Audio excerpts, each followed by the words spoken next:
මෙම වසරේ ගත වූ මාස දෙකහමාරක කාලයේදී දිවයිනේ රිය අනතුරු හේතුවෙන් පුද්ගලයන් 485 දෙනෙකු මරුමුවට පත්ව ඇතැයි පොලිස් මූලස්ථාන සංඛ්‍යා ලේඛන දත්ත අනාවරණය කරයි. එම දත්තවලට අනුව ජනවාරි මාසයේ රිය අනතුරුවලින් සිදුව ඇති මරණ ගණන 170ක් වන අතර පෙබරවාරි මාසයේ සිදු වූ රිය අනතුරුවලින් මරණ 176ක් සිදුව තිබේ. මාර්තු මාසයේ ගත වූ දින 16 දී සිදු වූ රිය අනතුරු හේතුවෙන් සිදු වූ මරණ ගණන 135කි.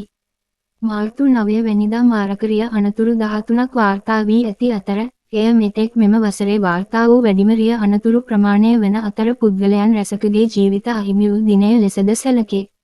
ජනවාරි 1 වැනිදා සිට ඊයේ 21 දා දක්වා සිදු වූ මාරක රිය අනතුරුවලින් වැඩිම පිරිසක් මිය ගොස් ඇත්තේ පදිකයන් බවද වාර්තා වේ. විරෝධ රථ හා යතුරුපැදි අනතුරුවලින් දිනකට 6 දෙනෙකු මිය යන බවද පොලිස් මූලස්ථාන සංඛ්‍යා ලේඛන අනාවරණය කරයි.